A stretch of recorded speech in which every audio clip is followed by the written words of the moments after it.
And then we'll look into the bottlenecks, something that is preventing you to get to that result. Yeah. And solutions. So pretty straightforward 3-step process. Yeah.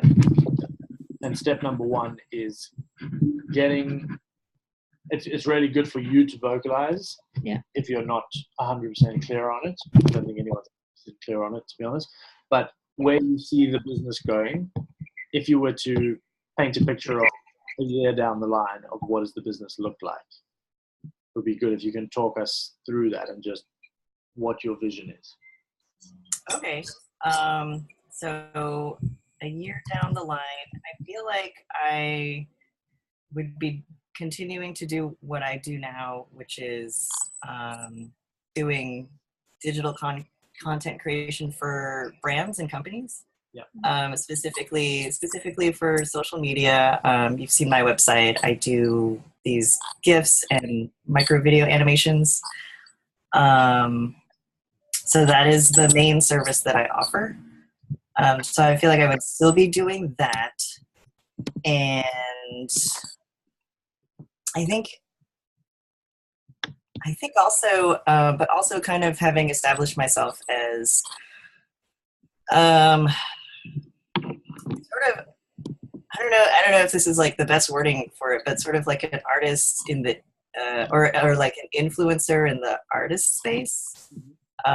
Whereas I have a pretty solid, like brand and, and I'd also be offering, my artwork and illustrations, on products, which is what I had kind of touched on before.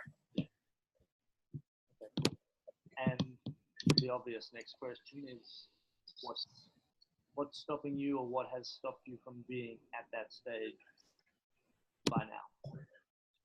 I feel like I'm still a little bit in that chaos stage, getting closer to clarity, but not quite.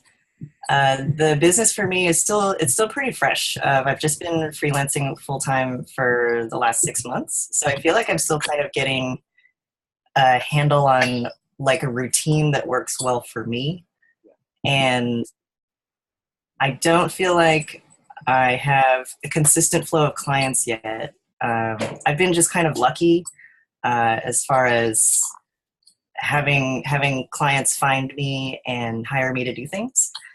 And most of my marketing is just kind of done through social media, as far as just like posting the things that I do and trying to get people interested in my work. But that's pretty much all I've been doing. I haven't gotten too far into like pitching, like, so me actively pitching myself to potential clients. It's something that I want to move into. I just haven't done it yet. And in terms of the outreach to potential clients, do you feel like it's something you'd be comfortable to do and just haven't got around to yet? Oh, hang on. Sorry. Give me just a second. I'm going to close my window.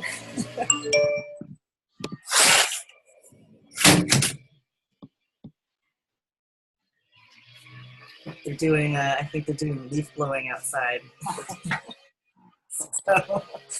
So I had a little bit of a hard time hearing your last question. So I was just saying, in terms of getting started with that direct outreach and speaking to clients, is it that it's a new system perspective to you, or is there anything that's in the way of you getting started? Oh, I still having a little bit of problem hearing audio on your end, but I think you're asking if I was just having a hard time focusing on that or being comfortable with that. Is that right? Yeah, essentially, yeah.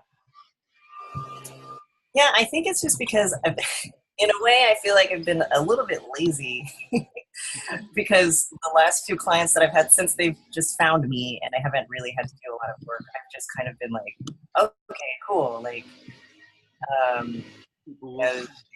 It's very convenient. It's like they found me, they asked me to do the work, I do the work, and then I'm done.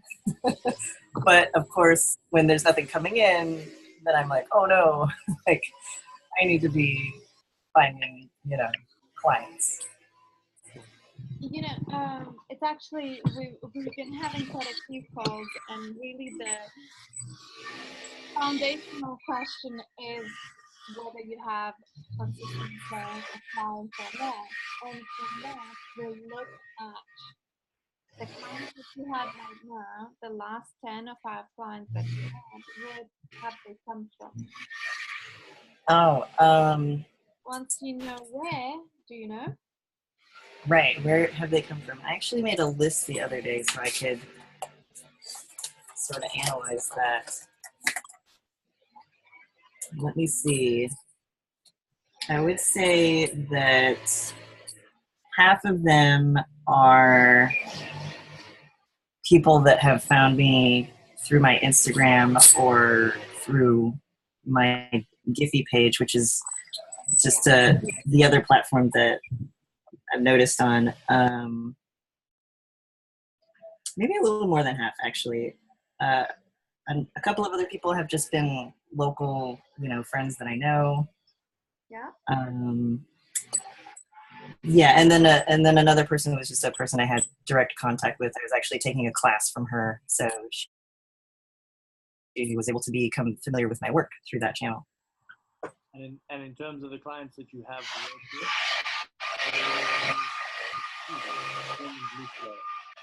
have any of them led to word of mouth referral clients thereafter? Let's see.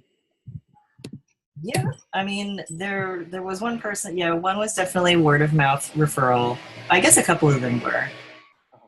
Okay, well, I mean, so for a lot of businesses, it is word of mouth referral. That is the key channel. But what's important is looking at that customer base, seeing where the majority came from, and prioritizing that channel.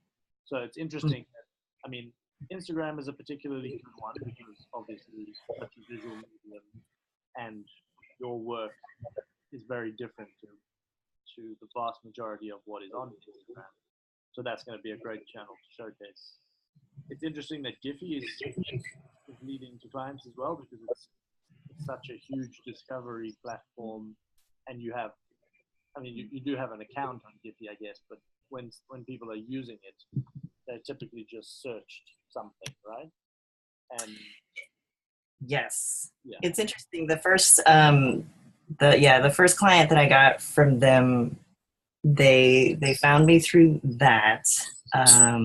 And then, I have my website linked through there. And then a couple of jobs have just been Giphy directly commissioning me for work, which has been helpful. Okay, cool. And then referring me to like another thing. Okay. Oh, that's a huge asset right there. And also, I believe you've been featured in a couple of magazines as well. Is that right? Yes. Now, has that led to anything that you can directly trace back? No, not yet. That is one of those things where the outreach for that project that I was working on, I started about a month and a half ago, and then I got busy with other stuff. So I feel like maybe I could have kept the momentum going. I just kind of got thrown off track. And the idea or the way we look at it is really look at 80% of, look at where your clients come from, but then look where the 80% of those clients come from, right? Then you know what's really working for you, and then you can sort of put the system in place. If it's, for example, Instagram, you have majority of clients coming to Instagram, you probably have a set process that you follow, right? Take a picture or create a description, post twice a day, and so on. So we'll look at it from how can you systematize that, or how can you create a process that takes the thinking out of the process and frees your time to be creative as opposed to following those mechanic steps. Where are my hashtags? Yeah. Say, etc., etc. So the focus is much more on the creation of Yeah. the end product. And for example, in Asana, right, you can create that project, which could be an Instagram project, um, and then break it down into the steps that you follow every time you post something there, and you can easily at some point delegate it. Yeah, and what would be particularly good to do there is if you have that project and you create up top in a sort of resources section, you create a task that is your process that you follow every single time you post on Instagram. So it's called potentially Instagram workflow, and it's filled with the subtasks of everything that you need to do as you do it. And you copy that task every time you're creating a new post, title it differently, and you just work through that set process. You can attach the assets to the task and all of that stuff so you have all of it to hand. But it's really about streamlining the channel that is working. And the overall idea is really attaching, that's the process, but the process has to be mapped with the strategy, and the strategy has to fulfill your overall outcome. And for example, if you say that within 2 weeks I'd like to have 4 new clients, right? So what does it mean in terms of the strategy? Now that you know that Instagram is working, that is your strategy and your project, right? And then you break that down into the steps, which becomes your process that you follow. And you can apply the same logic to pretty much anything. If you think that referrals is a better way to get exposed to new clients, you can do the same thing. Say, I'd like to have 5 referrals within 2 weeks. That's the outcome. And then the strategy is, okay, I want to get in touch with the clients that I've worked with and ask them for introductions. And then you put the steps into it, whether the list of clients that I want to get in touch to, what do I want to ask them, create a value-driven email. Those are your steps and the process in itself. And the other one that would be key is it would really got to take advantage of the coverage and the exposure you've had already. So there's a couple of things. I mean, being able to contact the clients that you particularly want to work with, have your work to showcase, but also say that I've been featured by Giphy, I've appeared in Teen Vogue, etc. That's a major thing. So again, having a templated email and a templated workflow for that outreach process, having a project dedicated to outreach, and you break it down by publication or by whether it's online or print, break it down by publication and just have the repeat task that you copy with the broken down steps for the outreach, and just really be systematic about the keep in touch side of things. So it is really about top down. Where did my clients come from? Identify that, say what is the channel, and then systematize that channel. And we, most of the time, or all of the time, we talk about focus, and focus is attached to your business stage. And that's where the question comes, do you have enough clients or not? Because if you don't, that's the only focus you should have, getting new clients in. And only then can you start looking at how can we expand the service offering, what other avenues can we pursue. But also something worth mentioning, you said about the influencer idea, and as you know, in terms of a place to become an influencer, Instagram is a particularly good one, and that is a channel worth starting to think about and explore as well. How does that fit into the strategy for making the most of Instagram? So there's scope there potentially for approaching certain brands who you think really align with the work that you do, and looking at some sort of influencer partnership. So it's worth starting to think about those things as well. And again, there being able to say, hey, I've been featured in is always going to be a really good form of social proof. Cool. Does it make sense? Yeah. I'm sorry, what was that? Does it all make sense? Does it seem like a logical flow? Yeah, I think like the way that I had been approaching it before was definitely not necessarily from that high level viewpoint. It was more just kind of like, I'm excited about doing these things. Like I want to do all of the things. No, for sure. And then it kind of gets reactive as well, because if you don't have that higher level strategy, you chase whatever seems to be working today. Yeah, absolutely. And yeah, it's so just key to recognize that everything is tied to the customer, and that's your entire focus. How can you make something work even better so that you can stabilize that and move on to a different project? And that means once you have consistent inflow of clients, you move your business to a different stage where you're no longer chasing the clients in a way or trying to get an inflow of clients, but more of a working with a team. And now you're learning how to create a process for effective team management, right? And that's just the business stage is the way the business evolves, your focus shifts. And it's no different to putting the processes in place in Asana. Yeah. Because the idea of that is to free up as much of your time as possible to focus on the aspects of your business that you're good at and enjoy. So whether it's a templated task that does that, or it's having documented the processes so that once you're getting that really steady flow of clients, you can pass parts of that off to somebody else. The idea is the same. So it's just about having the vision that down the line, if I think about my business down the line when it's really thriving and I can't handle it all, what has to be in place for me to make that work? So that's the focus. But then that also, as you're just saying about customer journey, that ties in perfectly with the idea of the blueprint. Yeah. And looking at business from that sort of higher up canvas point of view and getting clear on what the customer journey is. And what we were just discussing about it is that you can actually share the screen.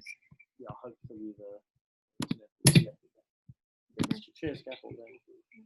Yeah, it's work in progress, but so that you can see the way of thinking there. Oh, okay. Very much a work in progress, but and what we were discussing is that what you've got on the worksheet there is great because there's that transformation happening from they are hazy, they're foggy on how they can communicate their brand message. They're feeling a little bit stagnant in the way that they are communicating things. So they're lacking clarity, but also that playfulness that you bring in. And the first transformation is happening with you. And so that's where you start, right? This customer journey starts from being stuck in that boring place with a tired message, but not knowing what the solution is. Potentially, I mean, it's just Hypothetical, yeah. Mm-hmm. And then when you look at mini transformation that happens after you delivered your product or service, it's the recognition or first mini transformation, right? When you have a session where you define What exactly yeah. they're trying to communicate. Yeah. So it's that recognition that there is a fun way of representing their message, right? That's that mini transformation.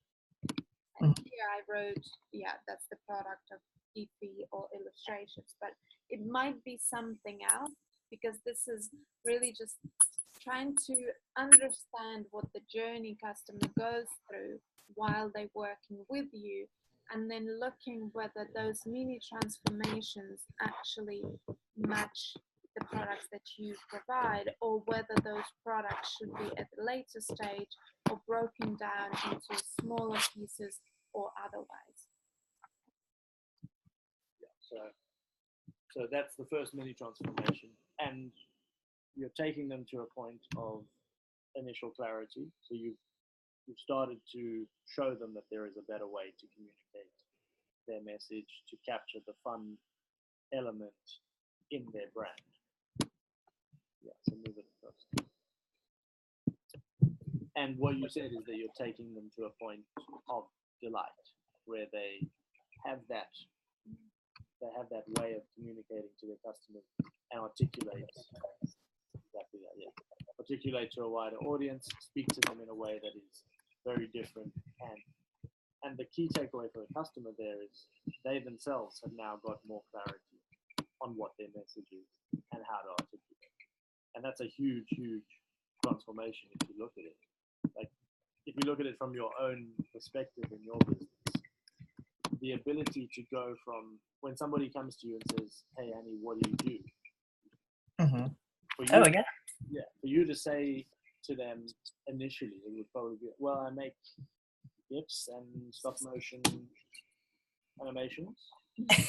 Yeah, I have a really hard time thinking of like from their point of view, like Like, what does that mean to them? Oh, I make GIFs. What? So yeah.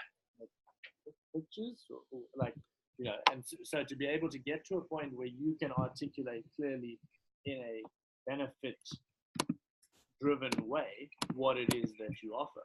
So imagine if you can say to them instead that I bring clarity and delight to brands who are able to visually communicate their brand message. Oh, that sounds great. So compare that to I make GIFs. It's like, Yeah. like what is that? And you are providing something huge, which is that visual articulation of brand identity. So, so what we were saying, what we were chatting about earlier, that when you've put in worksheet 2 what product A and product B are, so you said GIFs on one side, so it was GIF stickers and illustrations on the other side.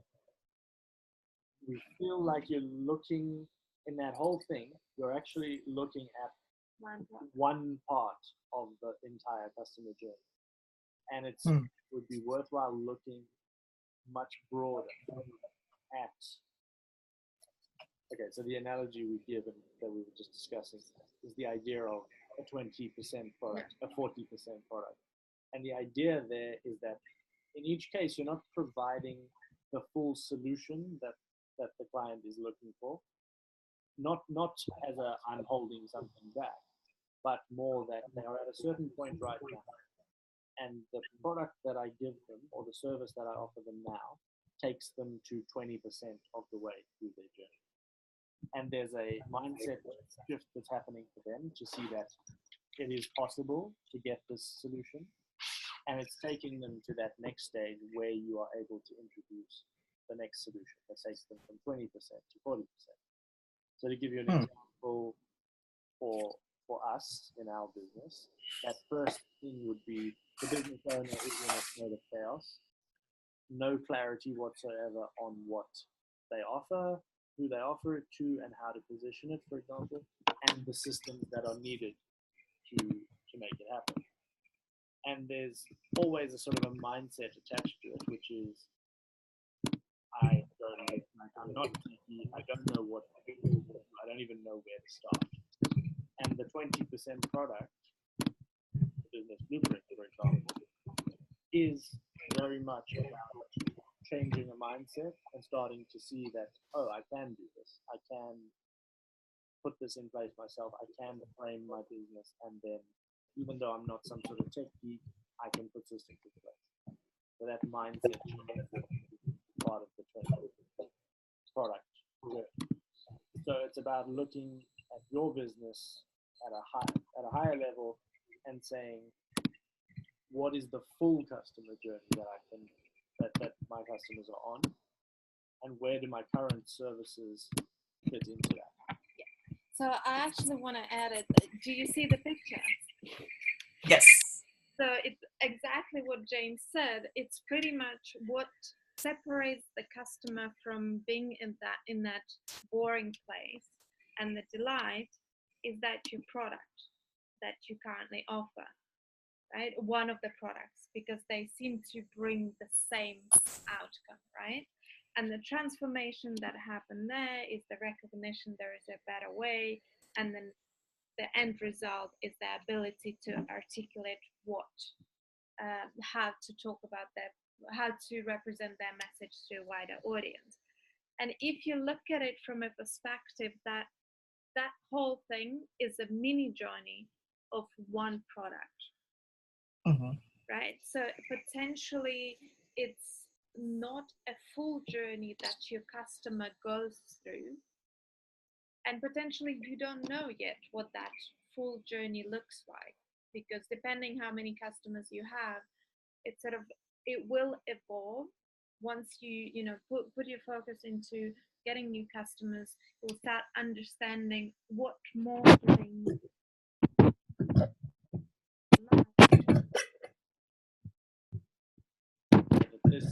This recognition that there's a fun way of doing it, that is in the business blueprint. The example we've given is that's chaos right there.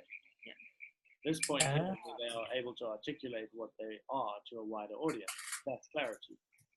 Oh, cool. The next step in our journey is impact. Yeah. Now, for us, impact means the business owner has got clearly laid out, documented processes that frees them up to do the parts that they want to do and hand over the parts that they don't want to do to somebody else. That's impact stage. So the question you need to ask is, what is the impact stage for you? Yeah. What's the next step after the ability to articulate, what is the next thing they want? What's the next transformation you can offer them? Yeah. And that's going to help you define what product B is. Oh, okay. And it may not be time just yet to start developing product B. But it's just thinking about it. But it's thinking from a broader, higher perspective of where the product that you're offering right now fits into the total journey. Yeah. It potentially would be really how, now that they have that illustration, different way of representing themselves, how do they amplify the effect of that? I don't know what the solution is. And as you say that, the first thing I think of is, seeing as you are now potentially will be focusing on becoming an Instagram influencer. A product that you might develop down the line is how to become how to make your brand a visual influencer on Instagram. With your illustrations. Yeah. So as an example of what product B might be. Yeah. No, I really like it. So tying in what you are working on anyway. Yeah. That makes a lot of sense, actually. Because, I remember when I was going through the worksheet, I did have this feeling like I think I really only have a product A. Yeah, and that's totally fine, because your product A is excellent and it's getting attention.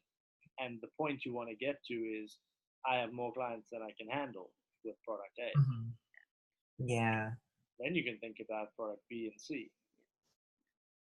And that's where, now you have point A, product A, you will look into how you can systematize that and again amplify the result of that by using Instagram, and that's how you're going to develop your product B. Yeah. Exactly. Oh, thank you. This is so helpful. Good. It's really, I mean, it's so important to look at it from the higher strategic level like that. And we coming up with some cool. I was like, I really liking That's this. really cool. That was great because on my end, everything is just kind of like, it's a lot of different thoughts swirling around in my brain, and you guys have definitely put it in, sort of like that blueprint format that now I can see how they're all related to each other, and in a way there's sort of like a timeline to these. That's exactly what you want to have. So I think what we've actually done with the next stage of the blueprint is I've put it on hold.